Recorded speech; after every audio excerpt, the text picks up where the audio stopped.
The woman's hands were bleeding through the rough cloth she had wrapped around them, but she refused to stop yanking at the wooden plow handle, even though the ancient tool barely scratched the surface of the sun-baked earth outside Deming, New Mexico. Vincent Irwin had been tracking a deer through the scrubland when he spotted her from the ridge above. Her slight frame doubled over with effort as she tried to break ground that looked harder than iron in the July heat of 1878. He watched for several minutes as she struggled, her faded calico dress dark with sweat between her shoulder blades, her light brown hair escaping from its bun in damp tendrils. The mule hitched to the plow looked as exhausted as she did, flanks heaving as it strained against the traces with little result. Vincent had lived in the mountains north of Deming for the better part of 5 years, coming down to town only when he needed supplies or when the winter got too fierce even for him. He was a big man, standing well over 6 feet with shoulders broad as an ox yoke and arms thick with muscle from years of splitting wood, hauling water, and wrestling with the unforgiving land. His dark hair fell past his collar, often tied back with a strip of leather when he worked, and his hands were calloused and scarred from 1,000 tasks. Most folks in town knew him by sight but not by name, calling him simply the Mountain Man when they spoke of him at all. He kept to himself, traded his furs and venison for what he needed, and disappeared back into the high country without much conversation. But something about the woman's determination, the way she kept throwing herself against an impossible task, made him click his tongue to his horse and start down the slope. As he got closer, he could hear her ragged breathing and the small sounds of frustration she made each time the plow blade skittered across the hardpan instead of biting into it. She had maybe an acre cleared of brush and rocks, the land stretching out flat and unforgiving behind a small adobe house that looked like it might blow away in a strong wind. There was a well with a bucket, a leaning chicken coop, and not much else. Vincent dismounted about 20 yards away, not wanting to startle her. His boots crunched on the dry earth as he approached, and she whirled around, one hand going to her throat in alarm. Up close, he could see she was younger than he had first thought, maybe 23 or 24, with gray-green eyes that were red-rimmed from dust and exhaustion. Her face was sunburned across the nose and cheeks, her lips chapped. She looked like she had been working herself to death for days. "Pardon me, miss," Vincent said, removing his hat. His voice was rough from disuse, deeper than most men's. "Did not mean to frighten you." She straightened up, trying to catch her breath, and he saw her taking in his size with wide eyes. Most people had that reaction when they first encountered him. He was not just tall, but built like he had been carved from the mountains themselves, with thick arms visible beneath his rolled-up sleeves and a chest that strained the fabric of his worn shirt. His face was weathered and tanned, with a strong jaw shadowed by several days of beard growth. "You did not frighten me," she said, though her voice trembled slightly. She glanced at the rifle scabbard on his horse and then back to his face. "I'm just not used to visitors out here." "Looks like you are trying to break new ground," Vincent observed, nodding toward the plow. "That is hard country you are working with. Needs rain to soften it up, or at least a heavier plow than that old thing." Her chin lifted, and he saw pride flash in her eyes despite her obvious exhaustion. "I will manage. I have to plant if I want to eat come winter." "You live out here alone?" The question came out before he could stop it, and he saw her stiffen. "That's my business," she said. "I thank you for your concern, mister, but I can handle my own affairs." Vincent nodded slowly, replacing his hat. He recognized the stubborn set of her jaw, the desperate determination of someone who had run out of options and was making a stand with nothing but willpower. He had felt that way himself once, a long time ago. "Name is Vincent Irwin," he said. "I trap and hunt up in the high country north of here. Been watching you try to work that field for the better part of an hour." "Then you have had your entertainment for the day," she said sharply, turning back to the plow. "Good day, Mr. Irwin." He should have left. It was none of his business if a woman wanted to kill herself trying to farm land that had probably defeated better men, but his feet did not move toward his horse. Instead, he found himself saying, "What is your name, miss?" She paused, her hands on the plow handles, and for a moment he thought she would not answer. Then she sighed, her shoulders sagging. "Delilah Norton. And yes, I live here alone. My husband died 3 months ago, and this is all I have left." The words were spoken without self-pity, just a flat recitation of facts, which somehow made them worse. Vincent felt something tighten in his chest. "I am sorry for your loss."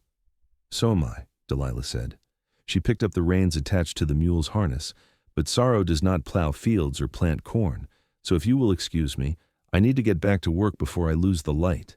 She made a clicking sound to the mule and yanked on the plow handles, throwing her whole weight into it. The animal leaned into its collar, hooves scrambling for purchase, but the plow only juddered forward a few inches before stopping again. Delilah let out a small sound that might have been a sob or just exhaustion, and Vincent made his decision. "Wait," he said, striding forward. "Just wait a minute." "I told you I can manage," she began, but he was already unhitching the mule from the plow. "I know what you said," Vincent replied, his hands moving with quick efficiency despite their size. "But I also know that you are going to collapse before you break 10 more feet of ground. And then where will you be? Dead of exhaustion, with a field still unplowed and winter coming on." "What are you doing?" Delilah demanded, but he could hear the hope creeping into her voice beneath the protest. "I am going to plow your field," Vincent said. He led the mule over to the well and filled the trough with fresh water, then walked back to examine the plow. It was an old wooden moldboard design, the blade badly worn. He ran his thumb along the edge and shook his head. "This needs sharpening, but it will do for now. The real problem is the ground. It is too dry and hard." "I know that," Delilah said quietly, "but I have to try." Vincent looked at her, really looked at her, and saw the desperation beneath the pride. Her dress was threadbare, carefully mended in several places. Her boots were men's boots, too large for her feet and stuffed with rags. She was thin, probably not eating enough, wearing herself down to nothing on this impossible task. "When did you last eat a proper meal?" he asked. She blinked at the question. "I do not see what that has to do with anything." "Answer the question, Mrs. Norton." "Miss Norton," she corrected automatically. "I was not married long enough to grow used to the title, and I ate this morning. Cornmeal mush." "Before that?" Her silence was answer enough. Vincent untied his bedroll from behind his saddle and pulled out a cloth-wrapped package. "I have salt pork and biscuits here. You are going to sit down in the shade of your house and eat while I work on this field. No arguments." "I cannot accept charity," Delilah said, but her eyes were fixed on the food with an intensity that betrayed her hunger. "It is not charity. It is payment for letting me help." He pressed the package into her hands. "Please, let me do this." She stood there for a long moment, the food in her hands, looking up at him with those gray-green eyes that seemed to see right through his gruff exterior. "Why?" she whispered. "Why would you help me? You do not know me." Vincent did not have a good answer for that. He only knew that walking away and leaving her to struggle alone felt wrong in a way he could not articulate. "Because I can," he said finally. "Because this is a hard land and a hard life, and sometimes we need to help each other survive it. Now go sit down before you fall down." Delilah's eyes filled with tears, though she blinked them back fiercely. "Thank you," she managed, her voice breaking on the words. Then she turned and walked toward the house, clutching the food like it was made of gold. Vincent watched her go, then turned his attention to the field. He spent a few minutes examining the soil, squatting down to dig his fingers into it and bring up a handful. It was dry and packed hard, more clay than loam, but underneath he could feel a little give. With enough force and the right angle, it would break. He would just need to put his back into it, and that was something he had plenty of experience with. He retrieved his own canteen from his saddle, took a long drink, and then positioned himself behind the plow. It felt like a toy in his hands after years of handling heavier tools, and he had to adjust his grip to avoid snapping the worn handles. The mule had rested enough and drunk its fill, so he took up the reins and made a low sound in his throat. The animal responded immediately, sensing a more confident hand on the lines. Vincent leaned his weight into the plow, using his legs and back to drive the blade down and forward. The resistance was immense, like trying to push through stone, but he kept steady pressure on it, and the mule pulled with everything it had. For several seconds, nothing happened, and then with a sound like tearing fabric, the blade bit into the earth and carved a shallow furrow. Vincent did not stop. He kept walking, kept pushing, feeling the burn start in his shoulders and back as he fought the land for every inch. Sweat poured down his face and soaked his shirt, but he had spent years doing hard labor in all weather, and his body knew how to pace itself. He focused on keeping the furrows straight, on maintaining the right depth, on reading the ground ahead so he could adjust before the blade hit a rock or root. From the corner of his eye, he saw Delilah sitting on the small covered porch of the adobe house, the food package open in her lap. She was eating slowly, probably because her stomach had shrunk from days of too little food, and watching him work with an expression he could not quite read. It was a mix of gratitude and wonder, and something else, something that made him push a little harder, want to prove that he could do what she could not. The sun beat down mercilessly as Vincent worked his way across the field. He made one pass, turned the plow and mule around, and started back parallel to the first furrow. The blade was starting to find a rhythm now, the ground just slightly easier as he learned its quirks and resistances. By the third pass, his shirt was completely soaked through and sticking to his body, his muscles burning with the sustained effort. But the field was starting to look like a field instead of a patch of desert. He lost track of time, falling into the meditative state that came with hard physical labor. There was only the plow, the mule, the earth yielding grudgingly beneath the blade. His world narrowed to the next step, the next foot of broken ground, the next furrow. He had plowed fields before, back when he was younger and working his family's farm in Missouri, before everything went wrong and he fled west. The motions came back to him like muscle memory, his body remembering even if his mind had tried to forget. When he finally reached the end of the cleared acre and turned to survey his work, the sun had moved significantly across the sky. The field was transformed, the hard-packed earth broken into neat rows of dark, turned soil. It was not perfect, but it was ready for planting, and that was what mattered. Vincent leaned against the plow for a moment, catching his breath, then led the mule back to the trough for another drink. Delilah was standing now, still on the porch, but with one hand shading her eyes as she looked out at what he had accomplished. As Vincent approached, unhitching the tired mule and leaving the plow at the field's edge, she came down the steps to meet him. I cannot believe you did that," she said, her voice full of awe. "I've been working on that field for 4 days and barely scratched the surface. You finished it in an afternoon." Vincent shrugged, uncomfortable with her gratitude. "I am bigger than you and stronger, and I have done it before." He wiped the sweat from his face with his bandana. "You should plant as soon as you can. The ground will start to harden up again if we do not get rain." "I have seed corn and beans," Delilah said. "I was planning to plant them, but I could not get the ground ready." She looked up at him, and he saw that some color had returned to her face from the food and rest. "How can I repay you? I do not have money, but I could cook you supper." "It is not much, but it is the least I can do." Vincent started to refuse, to say he needed to get back to his camp in the mountains, but his stomach chose that moment to rumble audibly. He had given her his food and had not eaten since breakfast himself, and the work had left him ravenous. "If it is not too much trouble," he heard himself say. Delilah's face lit up with a smile, the first genuine expression of happiness he had seen from her. It transformed her features, making her look younger and less careworn. "It is no trouble at all. Please come inside out of the sun." The adobe house was small, just 2 rooms from what Vincent could see, but it was clean and neat despite the obvious poverty. There was a table with 2 chairs, a cook stove, a narrow bed against one wall, and not much else. A few dishes on a shelf, some clothing hung on pegs, a trunk that probably held everything else she owned. It was a far cry from the comfortable farmhouse she must have expected when she married and came out west. Vincent sat at the table while Delilah worked at the stove, building up the fire and setting a pot of water to boil. She moved with quick efficiency despite her tiredness, pulling out cornmeal and salt pork and what looked like the last of a small bag of dried beans. He realized she was probably using up her remaining supplies to feed him, and guilt twisted in his gut. "You do not have to use your own food," he said. "I have more in my saddlebags." "You already gave me your lunch," Delilah replied without turning around. "The least I can do is share my supper." She paused, then added more quietly, "It has been a long time since I cooked for someone besides myself. I'd forgotten how lonely that gets." Vincent did not know what to say to that, so he said nothing. He watched her work, noting the way she had to stand on her toes to reach the higher shelf, the careful way she measured out the cornmeal to make it stretch. She was doing her best with almost nothing, and he felt a rush of admiration for her stubborn courage.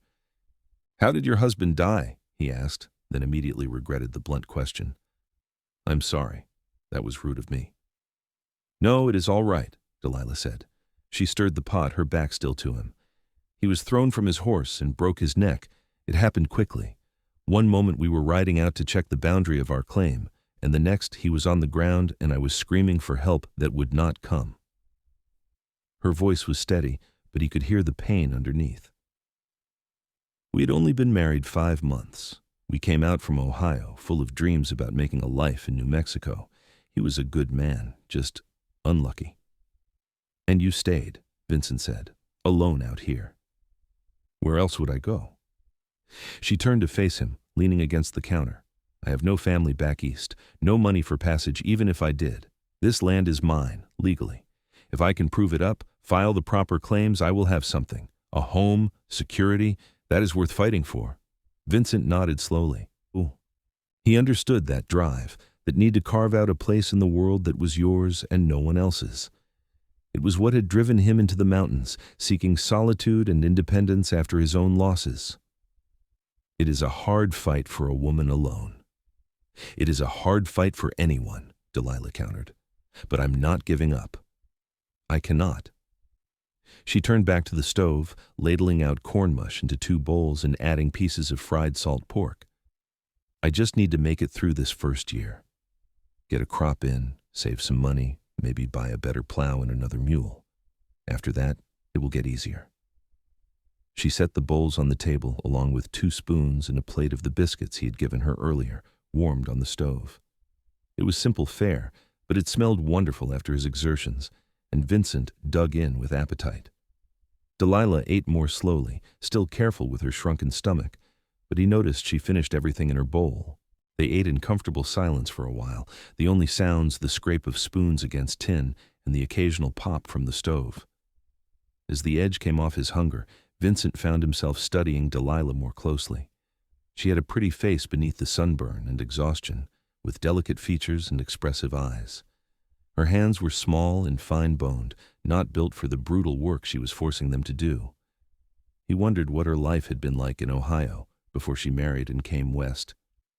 "What will you plant?" he asked, wiping his bowl with the last bit of biscuit. "Corn, beans, and squash, if the seed is still good," Delilah replied. "It is what the Mexican families around here grow.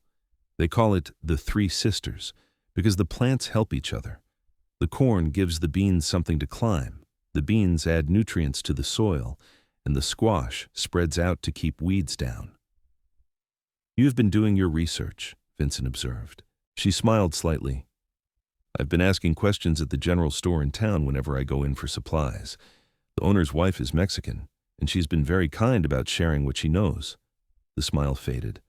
"Though I have not been able to afford much lately. The money my husband and I brought with us is almost gone." Vincent made a decision. "I will bring you some game," he said. "Deer, rabbit, whatever I can get. You need protein if you are going to work this land." "I could not ask you to do that," Delilah protested, but her eyes were bright with hope. "You are not asking.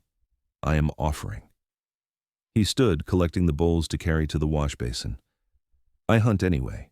It is what I do. Having someone else to provide for just means I will be more motivated to have success."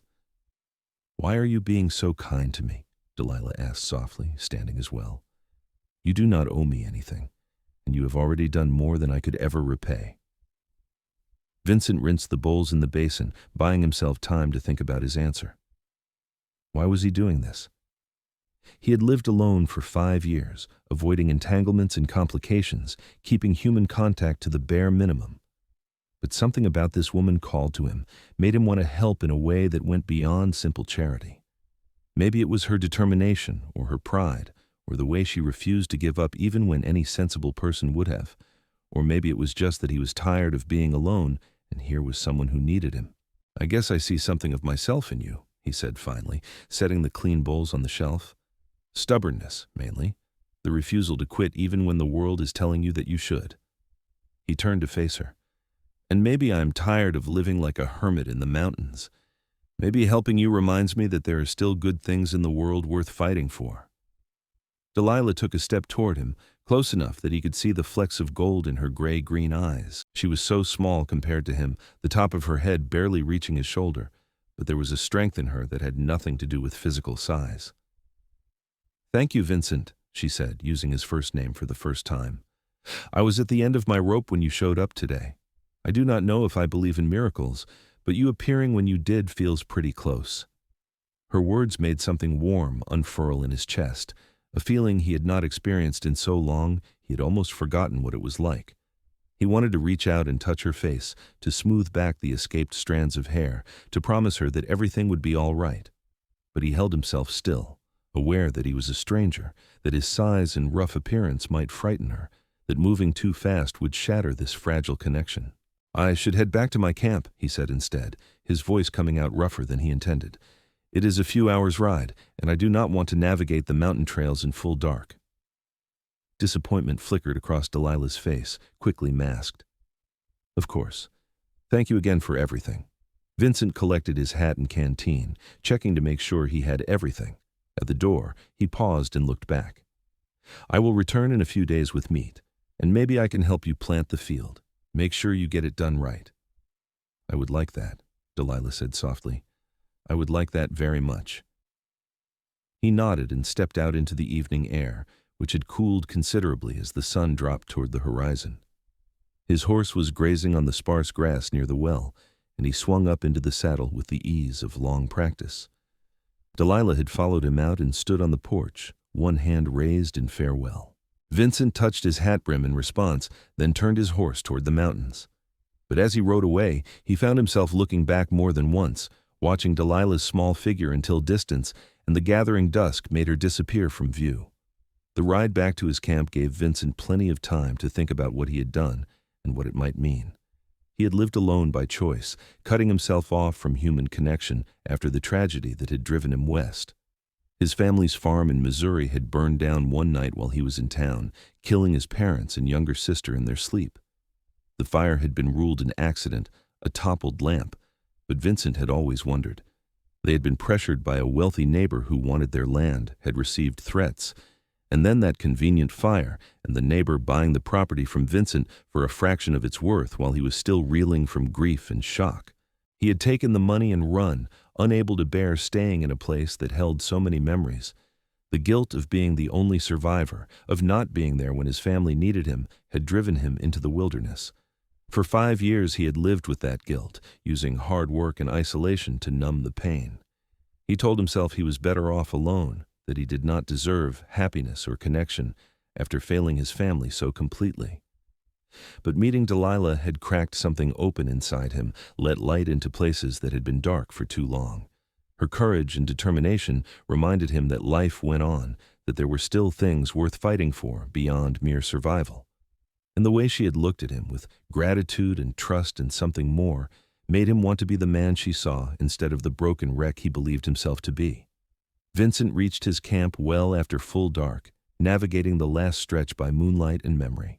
It was a good site, nestled in a canyon with a spring-fed creek and protected from the worst weather by overhanging rocks. He had built a solid log cabin over the years, small but weather-tight, with a stone fireplace and a loft for sleeping. His furs and pelts hung from the rafters, and his traps and tools were neatly organized on the walls. It was a solitary life, but a good one, or so he had told himself. Now, as he unsaddled his horse and settled it in the small corral he had built, the camp felt empty in a way it never had before. He kept thinking about Delilah alone in her adobe house, probably lying in that narrow bed and staring at the ceiling, wondering how she would make it through another day. The thought of her struggling gnawed at him as he made his own simple supper and banked the fire for the night. Sleep was a long time coming, and when it finally did, his dreams were filled with gray-green eyes and a smile that lit up the darkness. Vincent spent the next 3 days hunting with a focus and intensity that surprised even him. He took 2 deer, a half-dozen rabbits, and a wild turkey, far more than he could use himself. On the morning of the 4th day, he loaded the meat onto his pack horse and headed back down the mountain toward Delilah's homestead. The sun was climbing toward noon when he arrived, and he could see Delilah working in the field he had plowed. She had managed to plant a good portion of it, moving slowly down the rows with a basket of seed. When she heard his horse, she straightened and turned, shading her eyes. Then she dropped the basket and ran toward him, her face breaking into a huge smile. "You came back," she said, slightly breathless as she reached him. "I was hoping you would, but I was not sure." "I said I would bring meat," Vincent replied, dismounting. "I always keep my word." He gestured to the heavily laden pack horse. "I have deer, rabbit, and turkey, more than you can eat fresh, but you can smoke and salt the rest for winter stores." Delilah's eyes went wide as she took in the amount of meat he had brought. "This is too much. This is months of food."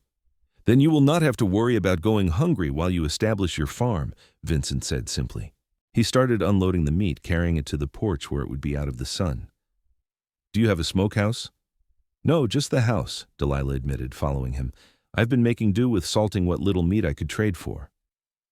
Vincent surveyed the property with a critical eye. "We should build you one, a proper smokehouse and maybe a root cellar too.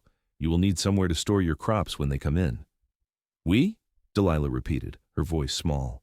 He turned to look at her, this small, determined woman who had somehow gotten under his skin in the space of a single afternoon. "If you will have my help," he said carefully. "I know I am practically a stranger, and I do not want to presume. But I would like to come down from the mountains more often, help you get established here. In return, I could use your place as a base camp when I come to town for supplies. It would save me camping rough." It was a flimsy excuse, and they both knew it, but Delilah smiled anyway. "I would like that very much," she said. "I could use the help and the company.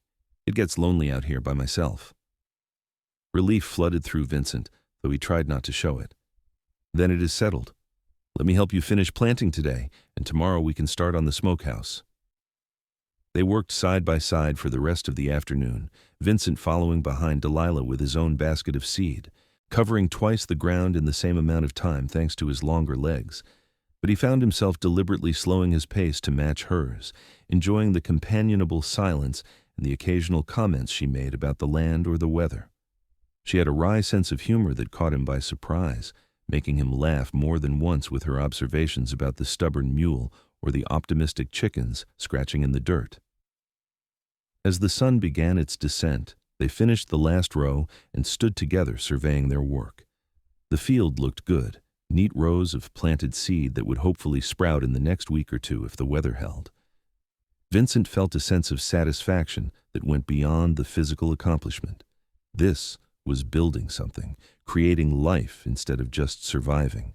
It fed a hunger in him he had not known he still had. "Stay for supper," Delilah said, looking up at him with hopeful eyes. "I can make a proper meal now thanks to the meat you brought. Venison steaks and cornbread, maybe even some stewed apples from the preserves I've been hoarding." Vincent did not even pretend to consider refusing. "I would be honored," he said. The meal was the best he had eaten in years, not because the cooking was fancy, but because it was shared with someone whose company he enjoyed. They talked while they ate, swapping stories about their pasts in careful doses. Delilah told him about growing up in Ohio, her parents dying of fever when she was 17, her marriage to Thomas Norton, who had promised her a better life out west. Vincent shared selected pieces of his own history, the farm in Missouri, his skill at hunting and trapping, though he left out the darker parts about the fire and his family's deaths. After supper, they sat on the porch as the desert cooled and the stars came out in their thousands. The sky out here was different from the mountains, wider and somehow closer, the Milky Way, a river of light overhead. Vincent rolled a cigarette from his dwindling supply of tobacco and smoked in silence while Delilah sat in the other chair, her eyes on the horizon. "Do you ever get scared out here alone?" Vincent asked after a while. "Every day," Delilah admitted. "Scared I will fail, scared I will lose the land, scared something will happen and there will be no one to help." She glanced at him. "But I am more scared of giving up and losing myself. Does that make sense?" "Perfect sense," Vincent said quietly. He understood that fear intimately, the terror of surrendering to despair and letting it swallow you whole. "What about you?" Delilah asked. "Do you get scared in the mountains?" Vincent considered the question seriously. "Sometimes. Mostly I worry about getting careless, breaking a leg miles from help, or running into a bear in a bad mood. But the loneliness is worse than the danger. I did not realize how bad it had gotten until I met you." Delilah turned to face him fully, her expression solemn in the starlight. "I'm glad you stopped that day. Glad you did not just ride past and leave me to struggle." "So am I," Vincent said, meeting her eyes. The moment stretched between them, full of things unsaid, and he felt the pull of attraction like a physical force. It would be so easy to cross the space between them, to take her hand or touch her face. But he held himself in check, not wanting to rush or presume. Finally, Delilah stood, breaking the spell. "It is late. You should take the bed tonight. I can make up a pallet on the floor." "Absolutely not," Vincent said firmly, rising as well. "I will sleep outside.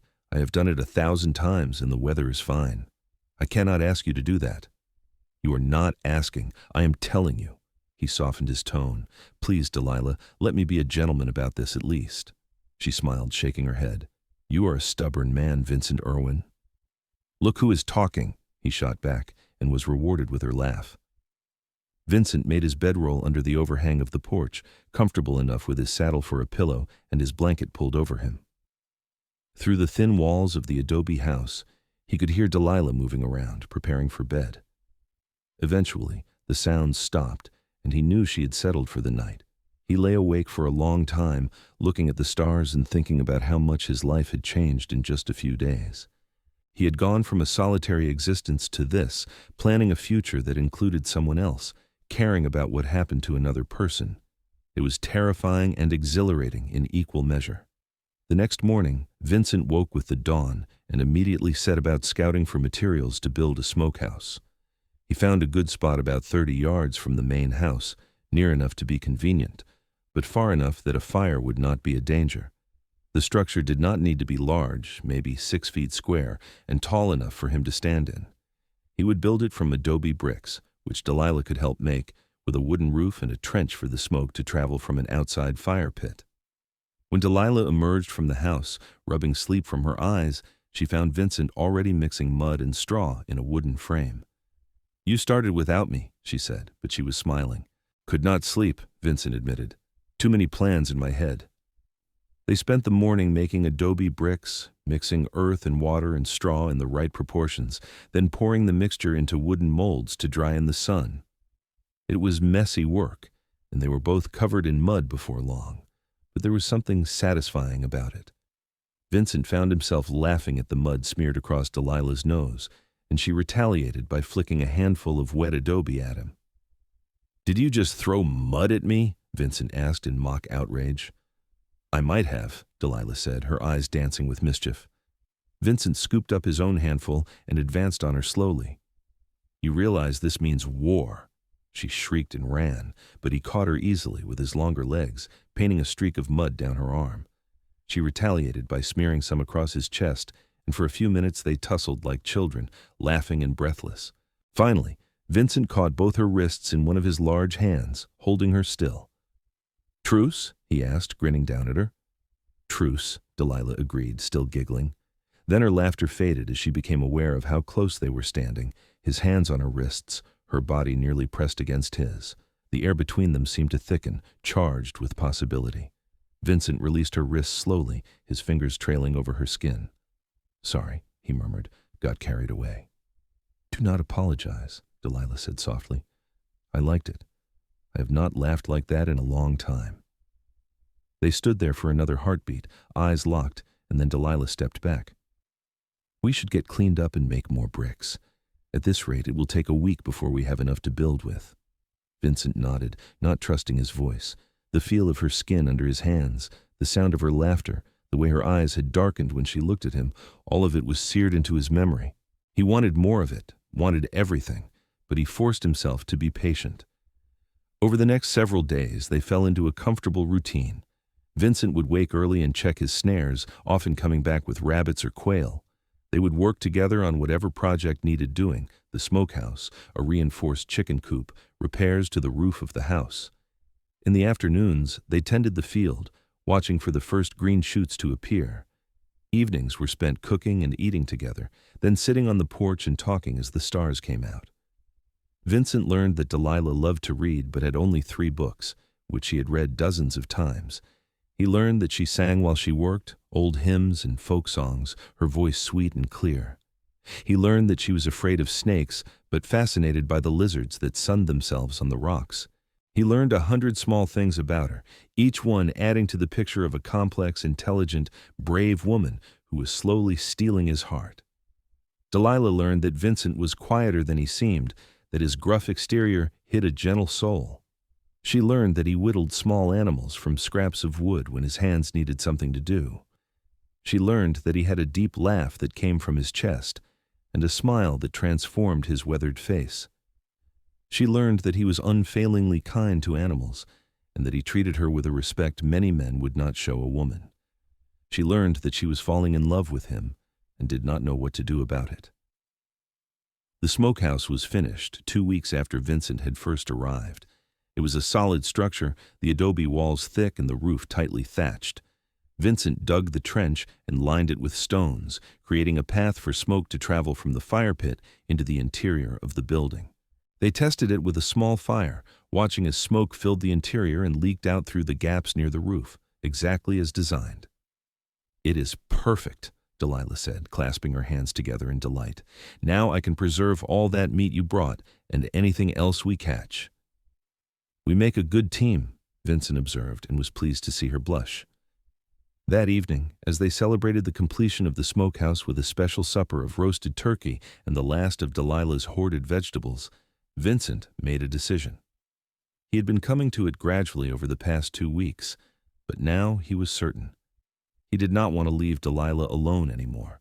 He did not want to go back to his solitary camp in the mountains. He wanted to stay here, help her build this farm into something sustainable, be part of her life in a permanent way. But he did not know how to say it, or whether she would want that. So instead, he said, "The field is growing well. You should have a good harvest if the weather holds." "Thanks to you," Delilah said. She'd gotten some sun over the past weeks, a healthy glow replacing her earlier pallor, and she had put on a little weight from regular meals. She looked more vital, more alive, and it made his heart squeeze in his chest. "You would have managed without me," Vincent said. "Maybe," Delilah allowed, "but it would have been a lot harder and a lot lonelier." She set down her fork and looked at him directly. "Vincent, can I ask you something?" "Anything. Why have you stayed so long? I know you said you wanted to help, and you have done that and more, but you have been here 2 weeks now.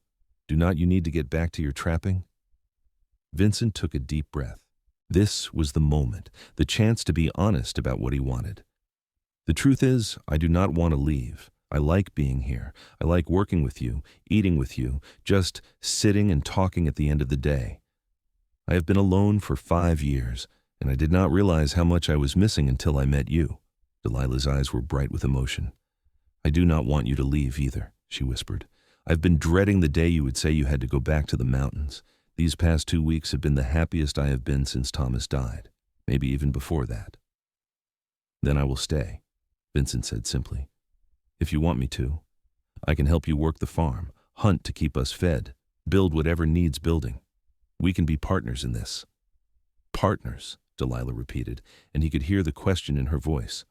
"What kind of partners? Business associates? Friends? Something more?"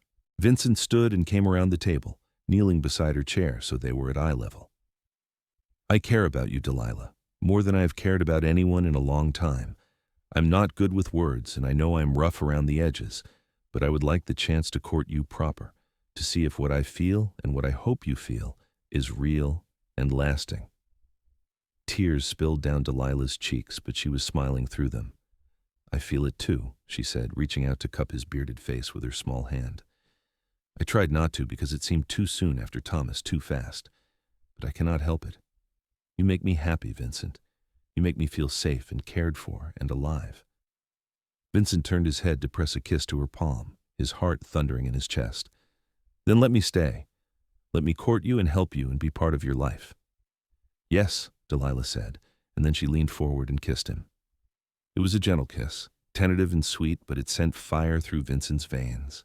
Her lips were soft against his, and she tasted like the honey she had drizzled over the cornbread.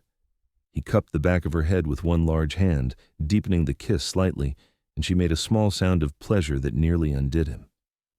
When they finally broke apart, both breathing hard, Vincent rested his forehead against hers. "I will build a separate room," he said. an addition to the house. I will not presume or push you into anything you are not ready for." "I know you would not," Delilah said, running her fingers through his long hair. "You are a good man, Vincent Irwin, one of the best I have ever known." They sat there for a long moment, wrapped up in each other, the supper forgotten on the table. Outside, the desert was settling into its nighttime rhythms, the chorus of crickets and the distant call of a coyote. Inside, two lonely people had found each other and chosen to take a chance on happiness. The next morning, Vincent rode into Deming to purchase supplies for building an addition to the house. He also bought lumber for a proper bed frame, nails, a new axe to replace Delilah's worn-out one, and several other items they needed. The proprietor of the general store, a Mexican man named Domingo Hernandez, gave him a knowing look. "So you are the mountain man who has been helping the widow Norton," he said as he tallied up Vincent's purchases. "My wife was hoping someone would look after her. She was worried that poor girl would work herself to death." "She is stronger than she looks," Vincent said, counting out his money. "But yes, I am helping her establish the farm. And courting her too, if I am reading this right," Domingo said with a grin, gesturing to the bed frame lumber. Vincent felt his ears go red, but he did not deny it. "I'm trying to do right by her. She deserves someone who will take care of her." "She deserves someone who will treat her as an equal," Domingo corrected gently. "My Rosa says the widow is smart and capable, just needed a little help to get started. Do not make the mistake of thinking you need to do everything for her." It was good advice, and Vincent took it to heart. Over the following weeks, as he and Delilah built the addition to the house, he made sure to let her take the lead on decisions. Where should the door be placed? How large should the windows be? What kind of furniture did she want? He offered his opinions when asked, but ultimately it was her house and he was just helping make it bigger. The addition took nearly a month to complete, working in the early mornings and evenings when the heat was not too intense. They built it from adobe like the original structure, making it blend seamlessly. It added a second bedroom and a small storage room, giving them both more space and privacy. Vincent built the bed frame he had planned, wide and sturdy, with a rope lattice to support a mattress. Delilah sewed the mattress herself from canvas and stuffed it with corn husks, making it surprisingly comfortable. During this time, their courtship deepened. Vincent was careful to be respectful, never pushing Delilah faster than she wanted to go. They held hands while they walked, stole kisses when the moment felt right, sat close together in the evenings with his arm around her shoulders. He told her more about his past, including the fire that had killed his family and the guilt he had carried for so long. She listened without judgment, her hand in his, and told him it was not his fault, that he could not have known or prevented it. "You survived for a reason," Delilah said. "Maybe this is it. Maybe you were meant to find me, to help me, to build a life together." Her words eased something in Vincent's soul, a weight he had carried for 5 years. Maybe she was right. Maybe his survival had not been a cruel joke, but a chance to start over, to find happiness again. The crops came in strong and healthy, the three sisters thriving in the newly broken ground. They harvested corn and beans and squash in abundance, far more than Delilah had dared hope for. Vincent built a proper root cellar, dug deep into the earth and lined with stone, where they stored the vegetables for the winter. They smoked and salted meat, put up preserves, and gathered wild plants that Delilah had learned were edible from Domingo's wife, Rosa. By the time autumn arrived, bringing cooler temperatures and the first hints of winter, the homestead was transformed. The fields were productive, the outbuildings solid, the house expanded and comfortable. More importantly, Vincent and Delilah had transformed too, from two lonely individuals into a partnership built on trust and respect and growing love. One evening in late October, as they sat on the porch watching the sunset paint the desert in shades of orange and purple, Vincent took Delilah's hand in his. "I need to ask you something," he said, his voice serious. Delilah's heart jumped. "What is it?" Vincent turned to face her, still holding her hand. "I love you, Delilah Norton. I love your strength and your courage and your stubborn determination. I love the way you sing while you work and the way you laugh at my bad jokes. I love everything about you, and I want to spend the rest of my life making you happy." He took a breath. "Will you marry me?" Delilah felt tears well up, but they were happy tears this time. "Yes," she said, her voice breaking. Yes, I will marry you, Vincent. I love you too. I love how gentle you are despite your size, how hard you work, how you make me feel cherished and protected and valued. I cannot imagine my life without you anymore. Vincent pulled her into his arms, holding her tight against his chest. She could hear his heart pounding as fast as her own. I will spend every day of the rest of my life making sure you never regret this decision, he promised. They were married 3 weeks later in Deming, in a small ceremony at the church with Domingo and Rosa Hernandez as witnesses. Delilah wore a simple dress that Rosa had helped her make from fabric Vincent had bought, pale blue cotton that brought out the color of her eyes. Vincent wore his best shirt, his hair trimmed, and his beard neatly groomed, looking more civilized than he had in years. The priest who married them was an elderly Mexican man who had served the community for decades. He spoke the words of the ceremony in both English and Spanish, blessing their union and asking God to grant them happiness and many children. When he pronounced them husband and wife and told Vincent he could kiss his bride, Vincent did so with enthusiasm, dipping Delilah back in his arms and kissing her thoroughly while Domingo and Rosa cheered. The celebration afterward was small but joyous. Rosa had prepared a feast at her home, inviting several other families from the area. Vincent met Delilah's neighbors for the first time, the Mexican and Anglo families who had homesteaded in the region. They were good people, hard-working and generous, and they welcomed him into the community with warmth. As the sun set and the party wound down, Vincent and Delilah rode back to their homestead under a sky full of stars. The addition Vincent had built was now their marriage chamber, the new bed waiting with clean sheets and a colorful quilt that Rosa had given them as a wedding gift. Vincent carried Delilah over the threshold, making her laugh, and set her down gently inside. "Are you nervous?" he asked, smoothing a strand of hair back from her face.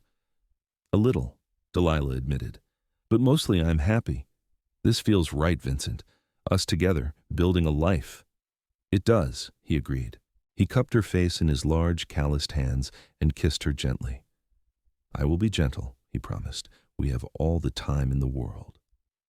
Their wedding night was tender and sweet, Vincent taking his time to make sure Delilah felt loved and cherished.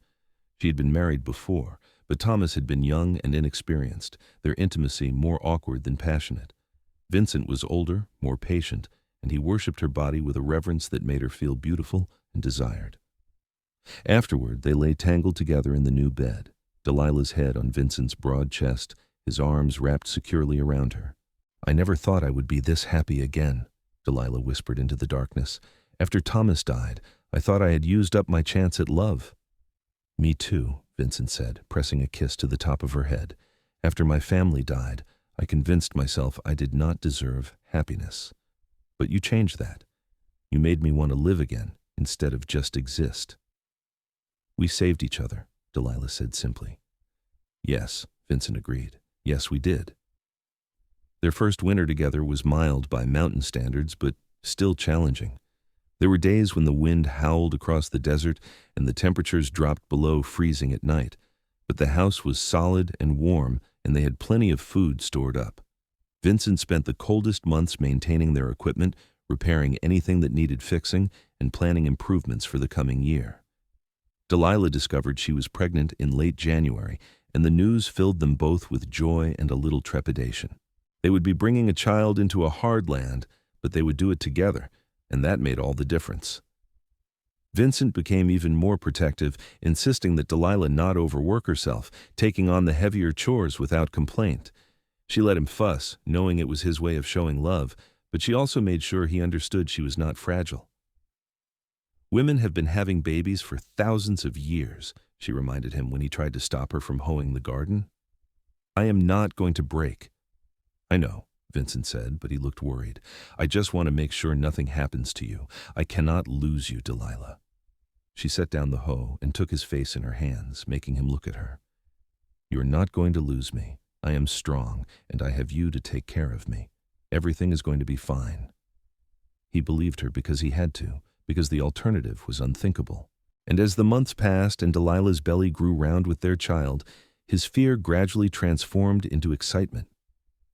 They turned the small storage room into a nursery, building a cradle from smooth pine wood and sewing tiny clothes from soft fabric. Rosa Hernandez came to visit often, bringing gifts and advice, her own children playing in the yard while she and Delilah talked. Spring brought new growth to the fields and renewed energy to the homestead. Vincent planted an even larger crop this year, breaking more ground with the help of a second mule he had purchased. Delilah helped where she could, but as her pregnancy advanced, she spent more time on lighter tasks like tending the chickens in the small vegetable garden near the house. Their son was born on a hot August afternoon in 1879, with Rosa Hernandez serving as midwife. The labor was long and difficult, and there were moments when Vincent paced outside the house praying harder than he had in years. But when he finally heard the sharp cry of a baby and Rosa called him inside, he found Delilah tired but radiant, holding a small bundle wrapped in a blanket. "Meet your son," Delilah said, her voice hoarse from exertion, but her eyes shining with joy. Vincent approached the bed slowly, almost afraid to breathe. The baby was tiny, with a shock of dark hair and a red, wrinkled face. But when Vincent gently touched one small hand, the infant's fingers wrapped around his calloused index finger with surprising strength, and something inside Vincent melted completely. "He is perfect," Vincent whispered, his voice thick with emotion. "You are perfect. Thank you, Delilah. Thank you for this gift." They named him Daniel, after Vincent's father, and he became the center of their world.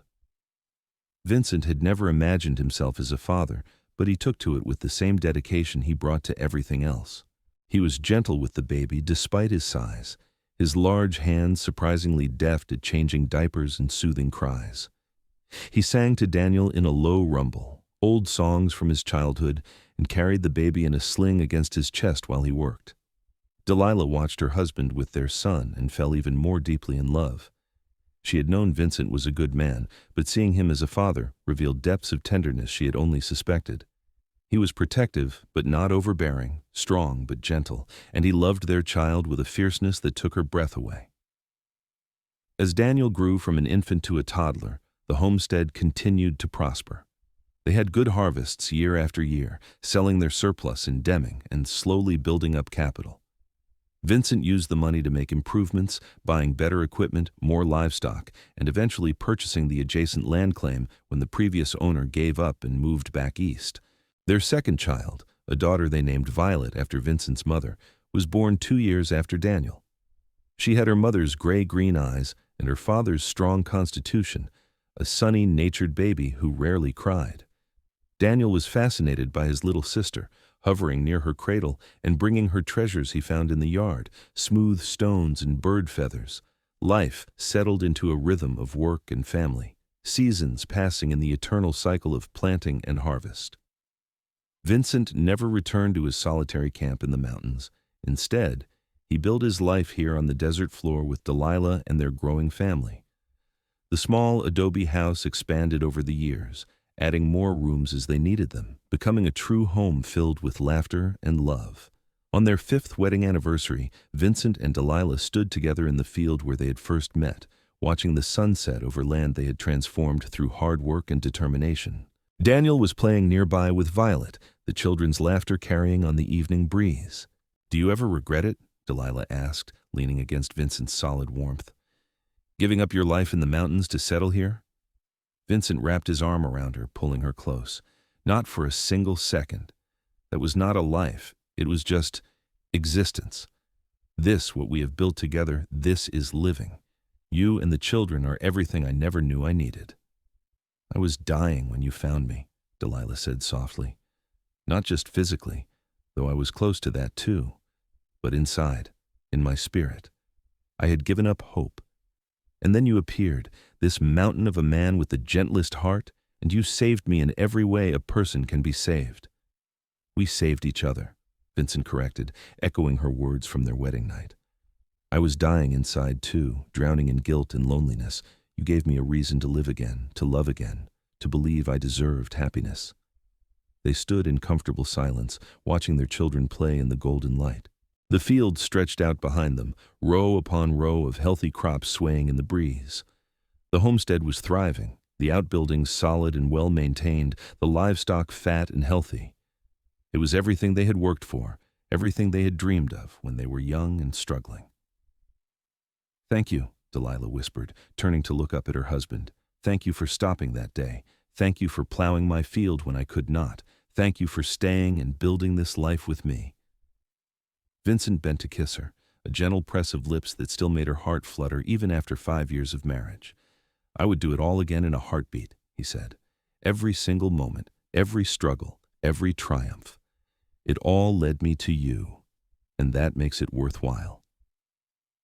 As darkness fell and the stars began to emerge, they called the children and walked back to the house together, a family united by love and forged in the harsh beauty of the desert. The lights from the windows spilled out into the gathering night, a beacon of warmth and safety in the vast wilderness.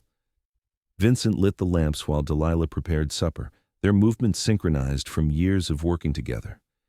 Daniel helped set the table, already showing signs of his father's size and strength at 5 years old. Violet sat in her high chair, babbling happily and banging a wooden spoon. After supper, Vincent pulled out his fiddle, an instrument he had retrieved from his old mountain camp. He had been teaching himself to play properly, and while he was not a master, he could manage a few simple tunes. He played while Delilah sang, her clear voice filling the house with music. The children clapped and danced, Daniel spinning Violet around until they both collapsed in giggles. Later, after the children were in bed and the house was quiet, Vincent and Delilah sat together on their porch, as they had so many times before. The desert night was cool and clear, the stars brilliant overhead. Delilah rested her head on Vincent's shoulder, his arms secure around her waist. "I've been thinking," Vincent said after a while. "Maybe we should think about hiring some help. The farm is getting bigger, and I do not want you working yourself too hard, especially with 2 young children." "We could use the help," Delilah agreed. "Maybe one of the boys from town, someone looking for steady work." "I will ask around next time I am in Deming," Vincent promised, "see who might be interested." They continued to talk about their plans for the future, the crops they would plant, the improvements they wanted to make, the possibility of more children. It was the kind of comfortable conversation that only comes from years of partnership, when 2 people know each other well enough to finish each other's thoughts. As the night deepened, they finally went inside to their bedroom. The addition Vincent had built for their wedding night had expanded over the years, becoming a comfortable suite with a sitting area and plenty of storage. The bed he had made was still solid, holding up to years of use, and Delilah loved to lie in it and remember their first night together as husband and wife. Vincent undressed slowly, hanging his clothes on the pegs while Delilah brushed out her hair at the small vanity he had built for her. In the lamplight, he could see the silver strands beginning to appear in her brown hair, the fine lines at the corners of her eyes. She was not the exhausted young widow he had met 6 years ago. She was a woman in her prime, confident and strong, a mother and a farmer and his partner in every sense of the word. She caught him looking and smiled. "What are you thinking about?" "How beautiful you are," Vincent said honestly. "How lucky I am." Delilah rose and came to him, sliding her arms around his waist. Even after 6 years and 2 children, he still made her feel small and protected and cherished. "I am the lucky one," she said. "I found a mountain man with the heart of a hero and convinced him to stay." "You did not have to convince me," Vincent said, kissing the top of her head. "I knew from the first day that I would stay as long as you would have me." They made love slowly and tenderly, reaffirming their connection in the most intimate way possible. Afterward, wrapped in each other's arms, they drifted off to sleep with the kind of contentment that comes from a life well lived and love well earned. The years continued to pass, bringing changes and challenges, but also great joy. They hired a young man named Miguel, the nephew of Domingo Hernandez, who proved to be a hard worker and a quick learner. With his help, they expanded their operations even further, adding cattle to their livestock and planting orchards of apple and peach trees that would take years to mature but would provide steady income in the future. Daniel grew into a tall, strong boy who idolized his father and followed him everywhere, learning to plow and plant and care for the animals. Violet was gentler but equally determined, helping her mother in the house and garden, already showing signs of the same stubborn courage that had sustained Delilah through her hardest times. A 3rd child arrived when Daniel was 7 and Violet was 5, another boy they named Matthew. He was a happy, easy baby who seemed content to watch the world with curious eyes. Vincent held his youngest son and marveled at how full his life had become, how different from the lonely existence he had led before finding Delilah. The homestead became a gathering place for the community. Delilah's kindness and Vincent's steady reliability made them respected figures in the area. They hosted harvest celebrations and helped neighbors in times of trouble. Vincent served on the local water board, helping to mediate disputes and plan irrigation projects. Delilah taught reading to children whose families lived too far from the school in Deming. On their 10th anniversary, Vincent surprised Delilah by taking her into Deming for a proper celebration. They left the children with Rosa Hernandez and spent the night at the town's small hotel, dining at the restaurant and dancing to music from a traveling band. Delilah wore a new dress Vincent had bought for her, deep green silk that made her eyes shine, and he wore a proper suit that made him look almost civilized despite his size and weathered face. "I feel like a princess," Delilah said as they waltzed, Vincent surprisingly graceful for such a large man. "You are a princess," Vincent said. "My princess, anyway, the queen of our little kingdom." She laughed, the sound still as bright and joyful as it had been when they first met. "Our kingdom of adobe and dust and stubborn crops." "The finest kingdom in all the territories," Vincent declared solemnly, then grinned, "and the one I would choose above all others." They danced until the band stopped playing, then walked back to the hotel under stars that seemed to shine just for them. In their room, Vincent gave Delilah his anniversary gift, a delicate silver locket with their wedding photograph inside, along with tiny portraits of their 3 children. It is perfect," Delilah said, tears streaming down her face as she fastened it around her neck. "I will treasure it always." "Not as much as I treasure you," Vincent said, pulling her into his arms. "Thank you for 10 years of happiness, Delilah, for giving me a home and a family and a reason to be grateful for every new day." "Thank you for stopping that day in the field," Delilah whispered. "Thank you for seeing me when I needed to be seen, for helping when I needed help, for staying when I needed someone to stay. You changed my life, Vincent. You gave me everything."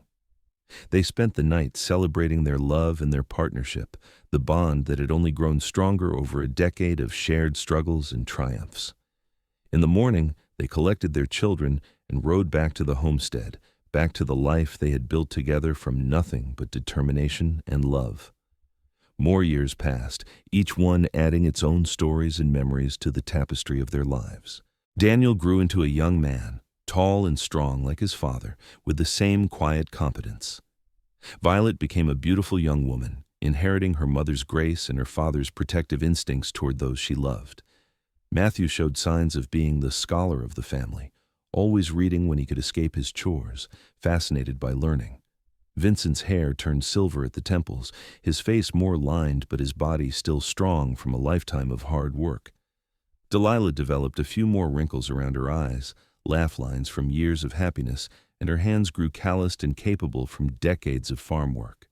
But they still held hands when they walked, still stole kisses when they thought no one was looking, still sat together on the porch every evening watching the stars.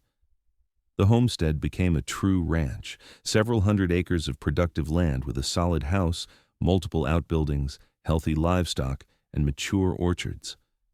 They employed several workers now, including Miguel, who had become Vincent's right-hand man and was courting a girl from town. The profits from their operations allowed them to save money and invest in their children's futures. On their 20th anniversary, their children threw them a surprise celebration, inviting neighbors and friends from throughout the region. The party lasted well into the night, with music and dancing and a feast that seemed to go on forever. Daniel gave a speech, talking about his parents' love and partnership, making both Vincent and Delilah cry with pride and happiness. As the party wound down and guests began to leave, Vincent and Delilah slipped away to their favorite spot, the field where they had first met. The original acre had long since been absorbed into the larger farm, but they both still remembered exactly where it had been.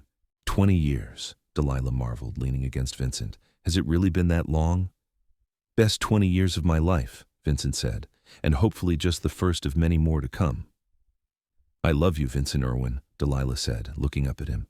Her hair was more silver than brown now, and there were lines on her face, but to Vincent, She was as beautiful as the day he had first seen her struggling with that plow. "I love you, Delilah Irwin," Vincent replied. "From that first day to this one to all the days to come. You are my heart, my home, my everything." They kissed as the stars wheeled overhead, two people who had found each other in the vast emptiness of the desert and built something lasting and true. Around them, the land they had tamed together stretched out fertile and productive, a testament to what could be achieved through hard work, determination, and love. The house lights glowed warm in the distance, their children's laughter carrying on the evening breeze. It was a good life, a hard-won life, a life worth fighting for. And as Vincent took Delilah's hand and led her back toward home, he sent up a silent prayer of gratitude for the day he had seen a woman trying to plow a field that was too hard, for the impulse that had made him stop and help, for every moment since that had brought him to this perfect evening. Their story had begun with a simple act of kindness, one person helping another in need.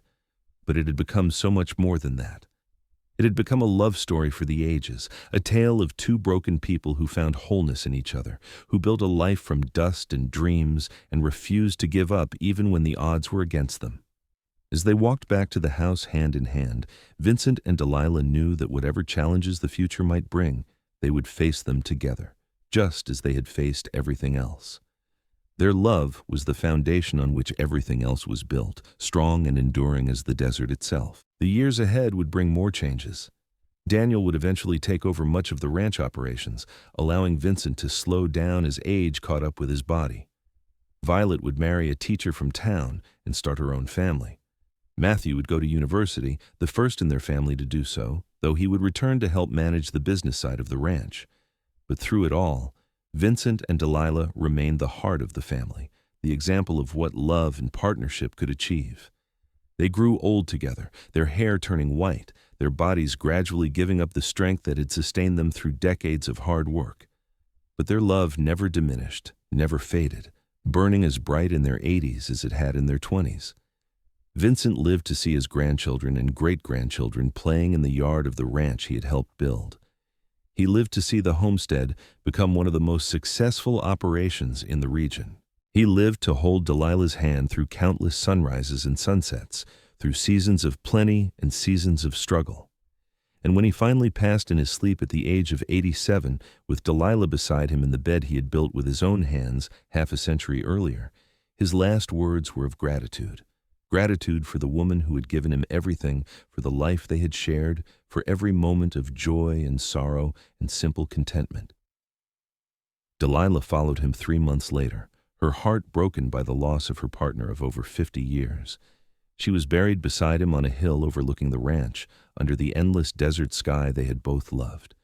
The whole community turned out for her funeral, testament to the impact she had made through decades of kindness and generosity.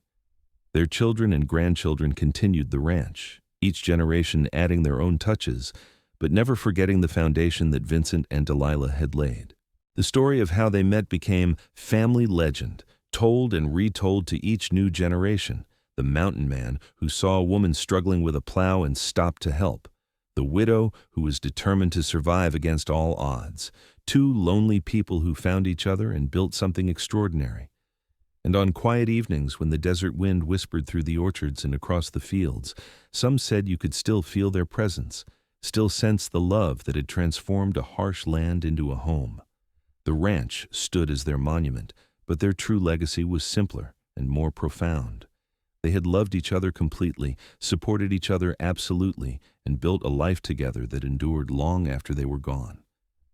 It was a story that began with a simple act of kindness, a man helping a woman plow a field that was too hard for her to manage alone. But it became so much more than that. It became a testament to the power of love, to the strength that comes from partnership, to the miracles that can happen when two people choose to face life's challenges together instead of alone. Vincent and Delilah's story was one of courage and determination, of hard work and faith, of two people who refused to give up on themselves or each other. It was a love story set against the harsh beauty of the Wild West, proving that even in the hardest places and the most difficult times, love could not only survive but thrive. Their tale would be remembered long after the last traces of their physical presence had faded from the land.